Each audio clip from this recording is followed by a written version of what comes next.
I'm Julia Sondu, showing you where development is happening. Please come and join us. Niger coup will have global ramifications for the US, France, and Canada. On July 26, the African continent was rocked by news of a military coup in Niger, the fourth in West Africa since 2020.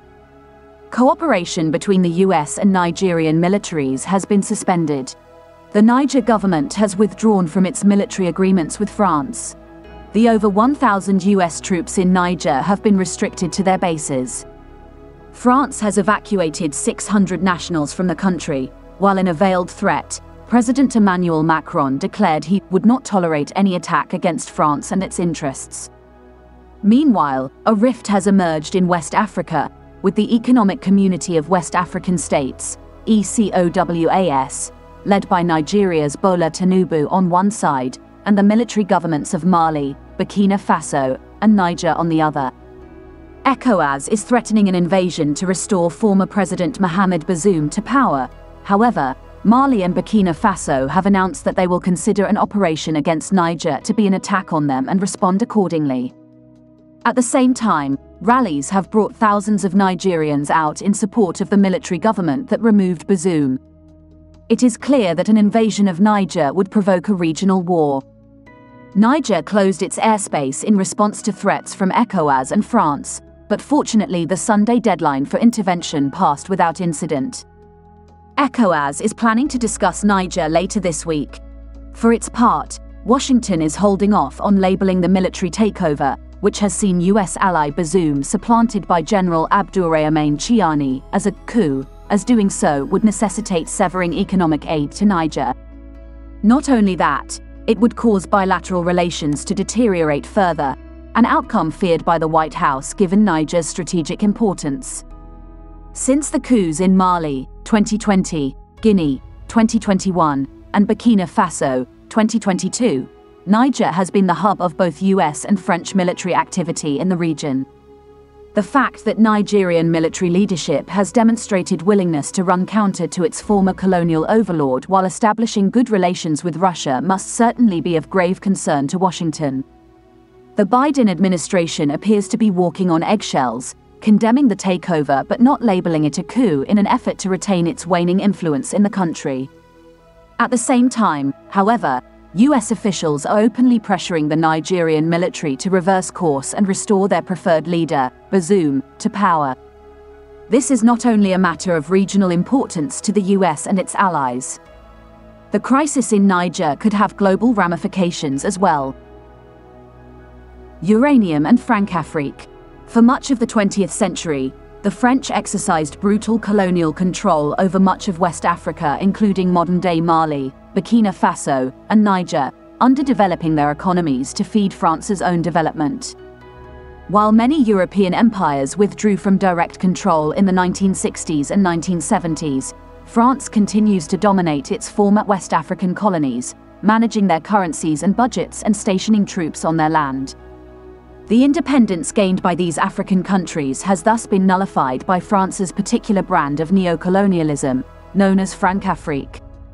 80% of Nigerian territory is covered by the Sahara Desert.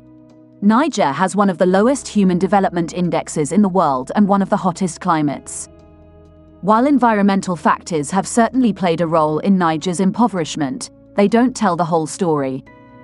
We must also account for the fact that Niger remains one of the world's poorest nations, even though it is endowed with a wealth of natural resources that are of tremendous importance to its former colonial ruler.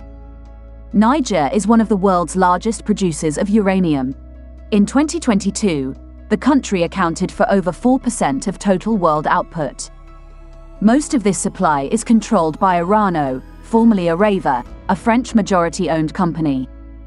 Orano also owns 63.4% of Société des Mines de l'Air, SOMAIR, a Nigerian national mining company. For almost 50 years, Orano has exploited the Nigerian uranium that feeds France's nuclear power industry, which consists of 56 reactors in 18 plants, while giving little back to Niger. France does not mine uranium on its own territory, but in a variety of countries around the world, including Kazakhstan, Russia, and Niger. The percentage of uranium mined in Niger has grown noticeably over the past 10 years. Between 2012 and 2018, Niger accounted for an average of 16.7% of France's uranium supply. From 2019 to 2022, Nigerian uranium averaged 28.3% of the total. Moreover, 1/5 of the European Union's uranium supply comes from Niger. In 2021, Niger was the EU's top uranium supplier. The wealth of uranium exports could go far toward relieving poverty in the West African nation, but for decades the French government has maintained an anti-democratic system of political and economic control that allows its companies to send important resources back to France while raking in billions in revenue. In 2018, for example, uranium made up 75% of Niger's total exports but only 5% of GDP. So, while urano generates billions, the majority of Nigerian people live in squalor.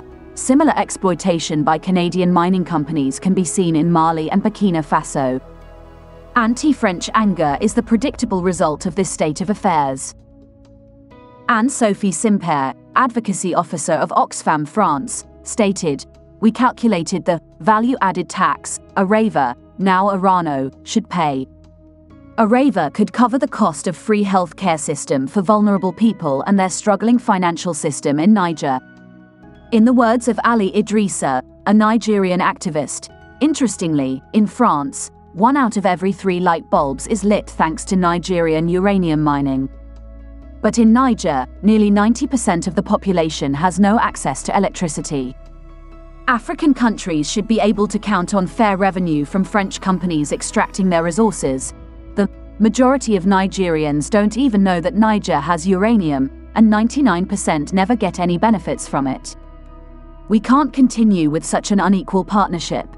While French uranium extraction in Niger has not yet been halted, the military's removal of the pro-Western Bazoum presents new challenges for France specifically and Europe as a whole.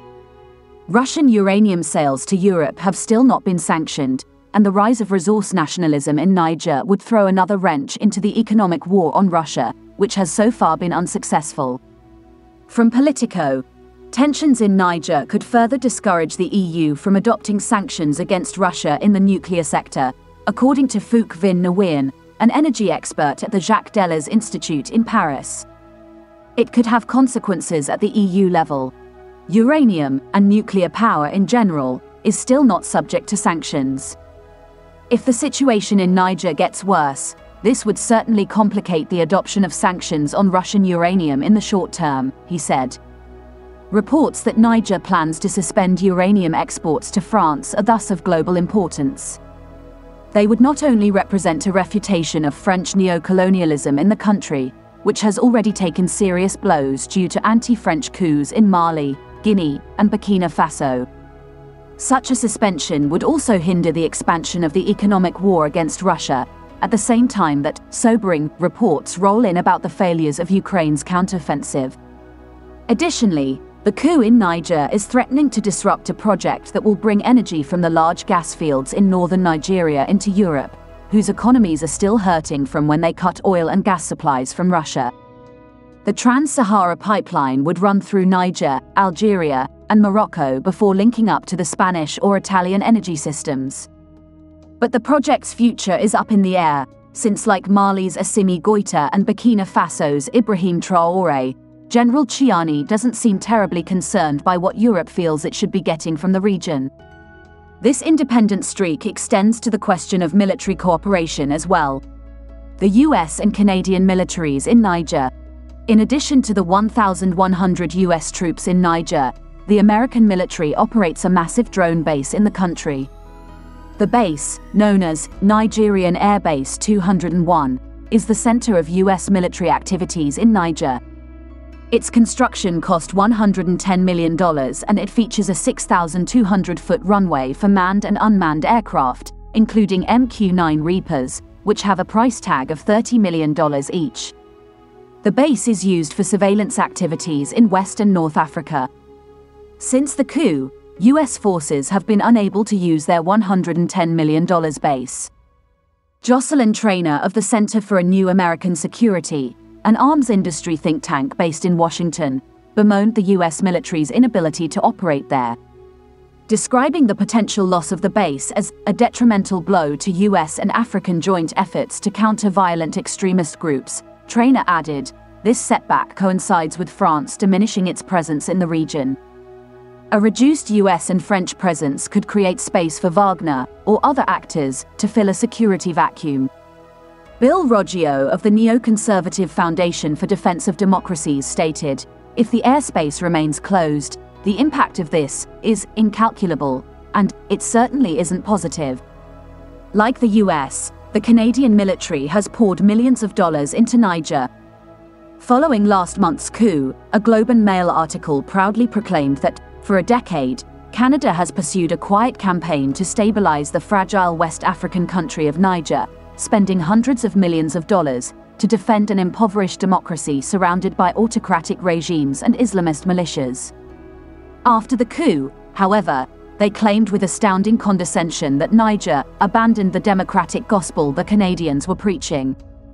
According to the Globe and Mail piece, Canada is totally blameless for the turn toward military governments in West Africa. Canadians came to Niger to spread democracy and stability, they assert, with no mention of the decades of underdevelopment imposed on West African nations by Canadian and other Western governments and companies, nor consideration for how these exploitative policies contributed to anti-Western attitudes in these nations. This do-no-wrong attitude will only contribute to the decline of their influence in the region. Between 2000 and 2020, Canada spent $520 million on development assistance in Niger. The Globe and Mail article undoubtedly expects readers to consider this a highly generous donation. It isn't. For perspective, one Canadian mining company operating in Mali, the Vancouver-based B2 Gold, drew $630 million in 2021. This means that 20 years of Canadian development assistance to Niger still falls over $100 million short of matching the yearly revenues of one Canadian mining company in West Africa. Canadian troops were also on the ground in Niger as part of Operation Nabirius, a mission that included leadership training. According to the Globe and Mail, one senior Canadian officer said the training included Canadian military values, such as respect for democracy, a value that was seemingly ignored when the coup was launched last week.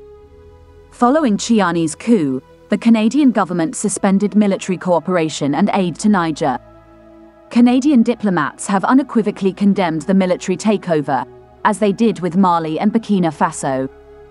Like Mali and Burkina Faso, however, the Niger coup appears to have a large degree of public support, as Nigerians themselves have grown sick of pro-Western governments that continue to inflict poverty and underdevelopment on the nation while allowing foreign companies to stuff their pockets with loot. Which way for West Africa? Whether or not the military leadership in these West African countries will restructure their economies remains to be seen, but it is telling that the US, France, and Canada have been so publicly outraged by these coups while ignoring or supporting overtly anti-democratic takeovers in other countries. As Latal Kaiken explains, the Canadian government has been more than happy to support undemocratic coups and coup attempts in Ukraine, Bolivia, and Venezuela. Yet, former Foreign Affairs Minister François Philippe Champagne has not expressed the same qualms about violating Venezuela's constitution, for example, with attempts to replace socialist President Nicolás Maduro with Washington's illegitimate puppet Juan Guaido. Instead, Western governments have demonstrated a clear preference for supporting coups that advance neoliberal policy, while condemning those that may threaten their interests. The coup in Niger threatens Western governments' interests, as did the coups in Mali and Burkina Faso. The ramifications are regional and international. In the short term, military cooperation with the US, France, and Canada has been suspended, limiting these countries' influence in West Africa. In the long term, European energy supplies may be impacted by Nigerian efforts to reassert national control over their resources, a move that would have an effect on Europe's wider global policies, including toward Russia. The governments of Mali, Guinea, and Burkina Faso have announced a three-way partnership to deepen economic and military ties. They have even discussed the idea of combining into a single federation. It seems likely that Niger will join in the partnership negotiations, if not the federation talks. Deepened economic and military collaboration between these nations, supported by Russia, would sideline Western governments even more. In the face of these realities, the US, France, and Canada have shown no interest in self-criticism or introspection, instead condemning Bazoum's removal as a binary, democracy versus authoritarianism, issue. Imperialism is entirely ignored.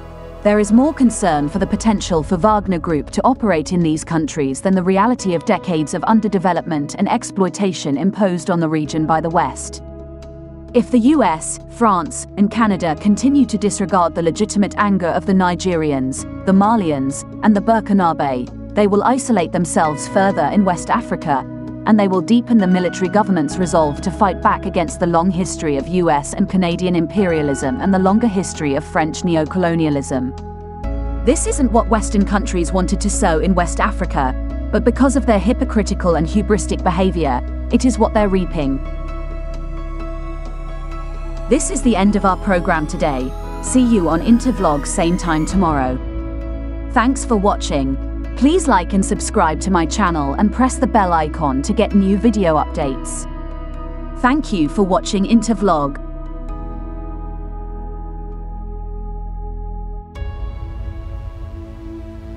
Thank you.